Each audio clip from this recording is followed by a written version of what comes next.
Everyone, welcome back to my channel. ಇದು actually Sunday vlog.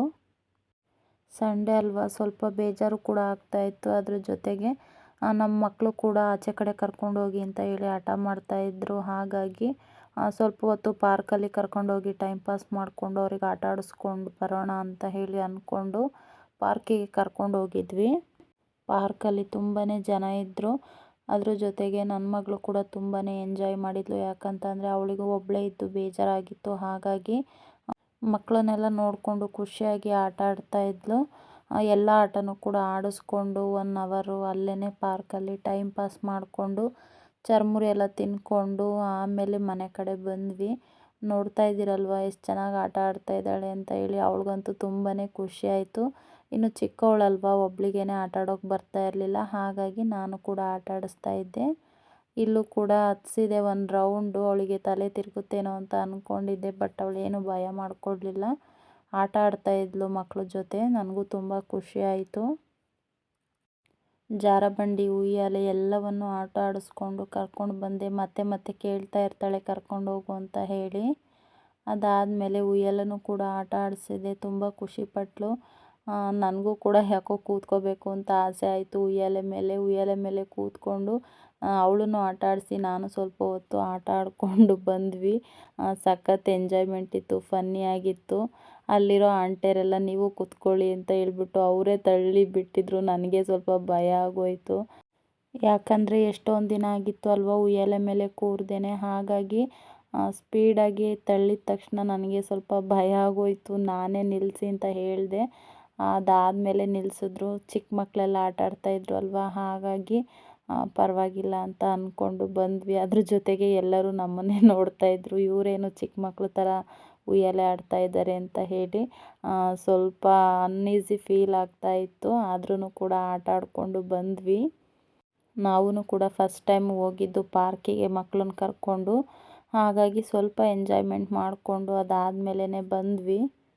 ನೋಡ್ತಾ ಇದ್ದೀರಲ್ವ, ಮಕ್ಕಳೆಲ್ಲ ಎದ್ದು ಬಿದ್ದು ಆಟ ಆಡಿಕೊಂಡು ಎಷ್ಟು ಎಂಜಾಯ್ ಮಾಡ್ತಾರೆ. ಮಕ್ಕಳ ಲೈಫು ಚೆನ್ನಾಗಿರುತ್ತೆ, ಚಿಕ್ಕವರಾಗಿದ್ದಾಗನೇ ಚೆನ್ನಾಗಿರುತ್ತೆ ಅಂತ ಅನಿಸುತ್ತೆ ದೊಡ್ಡವರಾದಮೇಲೆ. ನೋಡಿ, ನಾನು ಕೂತ್ಕೊಂಡು ಉಯ್ಯಾಲೆ ಆಡ್ತಾ ಇದ್ದೀನಿ ನನ್ನ ಮಗಳನ್ನ ಕೂರಿಸ್ಕೊಂಡು. ನನಗೆ ಸ್ವಲ್ಪ ಭಯ ಆಗ್ತಿತ್ತು ಅವಳನ್ನ ಕೂರಿಸ್ಕೊಂಡು ಕೂತ್ಕೊಳ್ಳೋದಕ್ಕೆ. ನೋಡ್ತಾ ಇದ್ದೀರಲ್ವ, ಅವಳು ಜಾರ್ತಾ ಇದ್ದಾಳೆ. ಬಟ್ ಆದರೆ ನನಗೆ ಭಯ ಆಗ್ತಾಯಿತ್ತು. ಅದಾದಮೇಲೆ ಒಂದು 5 ಮಿನಿಟ್ಸ್ ಆಟ ಆಡಿಕೊಂಡು ಅದಾದಮೇಲೆ ಇಳಿದೆ. ನೋಡಿ, ಇವಾಗ ನನ್ನ ಮಗಳು ಕುದುರೆ ಮೇಲೆ ಕೂತ್ಕೊಂಡು ಆಟ ಆಡ್ತಾ ಇದ್ದಾಳೆ. ಅವಳಿಗೆ ತುಂಬಾ ಆಚೆ ಕಡೆ ಆಟ ಆಡೋದು ಅಂತಂದರೆ ತುಂಬಾ ಇಷ್ಟ.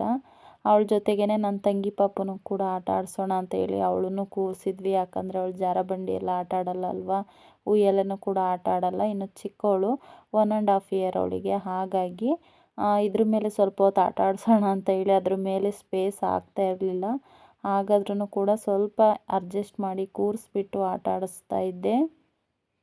ನನ್ನ ಮಗಳು ಸಿಕ್ಕಾಪಟ್ಟೆ ಜಾರಬಂಡಿ ಆಡಿದ್ಲು. ಯಾಕಂದರೆ ಅವಳಿಗೆ ಇಷ್ಟ ಆಟ ಆಡ್ತೀನಿ ಅಂತ ಹೇಳಿ ಆಟ ಆಡ್ತಾ ಇದ್ಲು. ಆ ಕಡೆಯಿಂದ ಹತ್ಕೊಂಡು ಬರ್ತಾಯಿದ್ಲು. ಬಟ್ ಅವಳಿಗೆ ಚಿಕ್ಕವಳಲ್ವ, ಹತ್ತೋದಕ್ಕೆ ಆಗಲ್ಲ. ಆದರೆ ಬಿದ್ದುಬಿಟ್ರೆ ಅಂತ ಹೇಳಿ ನಾನೇ ಹತ್ತಿಸಿ ಆಟ ಆಡಿಸ್ತಾ ಇದ್ದೆ. ನೋಡಿ, ಇವಾಗ ಚಿಕ್ಕ ಮಕ್ಕಳೆಲ್ಲ ಆಟ ಆಡ್ತಾಯಿದ್ರು. ಅವ್ರ ಜೊತೆಗೆ ನನಗೂ ಕೂತ್ಕೋಬೇಕು ಅಂತ ಅನ್ನಿಸ್ತು. ನೋಡೋಣ ಹೇಗಿರುತ್ತೆ ಅಂತ ಹೇಳಿ ಕೂತ್ಕೊಂಡೆ. ನನ್ನ ಮಗಳನ್ನು ಕೂಡ ನಿಲ್ಲಿಸ್ಕೊಂಡು. ಬಟ್ ಸಿಕ್ಕಾಪಟ್ಟೆ ಫಾಸ್ಟಾಗಿ ತಿರುಗಿಸ್ತಾಯಿದ್ರು. ನನಗಂತೂ ಯಾಕಾದರೂ ಕೂತ್ಕೊಂಡ್ನೋ ಅಂತ ಅನ್ನಿಸ್ತಾಯಿತ್ತು. ತಲೆಯೆಲ್ಲ ತಿರುಗ್ತಾಯಿತ್ತು. ಅವ್ರು ಆದ್ರೂ ನಿಲ್ಲಿಸಲೇ ಇಲ್ಲ. ಅವ್ರ ಮಕ್ಕಳನ್ನ ಆಟ ಆಡಿಸ್ತಾಯಿದ್ರು ಅಲ್ವಾ, ಹಾಗಾಗಿ ಸಿಕ್ಕಾಪಟ್ಟೆ ಎಂಜಾಯ್ ಮಾಡಿದೆ ನಾನಂತೂ ಅದರಲ್ಲಿ ಕೂತ್ಕೊಂಡು. ನನ್ನ ಮಗಳು ಎಲ್ಲರೂ ಹೆದರ್ಕೊಂಡ್ರೆ ಅಂತ ಹೇಳಿ ಅವಳನ್ನು ಕೂರಿಸ್ಕೊಂಡು ಕೂತಿದ್ದೆ. ನೋಡಿ, ಇವಳು ನನ್ನ ತಂಗಿ ಪಾಪು. ಅವಳು ಒಬ್ಬಳನ್ನೇ ಕೂರಿಸ್ಬಿಟ್ಟು ಇವಾಗ ಆಟ ಆಡಿಸ್ತಾ ಇದ್ದೀವಿ. ಅವಳನ್ನ ಆಟ ಆಡಿಸ್ತಾ ಇರಬೇಕಾದ್ರೆ ಯಾವುದೋ ಪಾಪು ಬಂದು ಮಾತಾಡಿಸ್ತಾ ಇತ್ತು. ಅವಳಿಗೂ ಚಿಕ್ಕವಳಲ್ವ, ತುಂಬಾ ಖುಷಿ ಆಯಿತು ಅವಳಿಗೂ.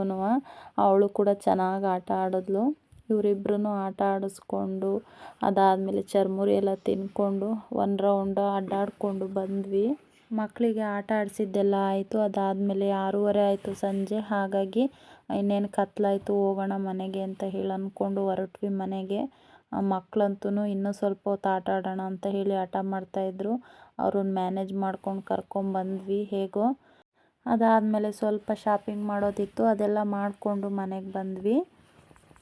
ಇಲ್ಲಿಗೆ ಈ ವ್ಲಾಗನ್ನು ಮುಗಿಸ್ತಾ ಇದ್ದೀನಿ. ಈ ವಿಡಿಯೋ ನಿಮಗೆ ಇಷ್ಟ ಆದರೆ ಪ್ಲೀಸ್ ಒಂದು ಲೈಕ್ ಮಾಡಿ, ನಮ್ಮ ಚಾನಲ್ನ ಸಬ್ಸ್ಕ್ರೈಬ್ ಮಾಡ್ಕೊಳ್ಳೋದನ್ನು ಮಾತ್ರ ಮರಿಬೇಡಿ. Thank you for watching. Bye. See you in the next vlog.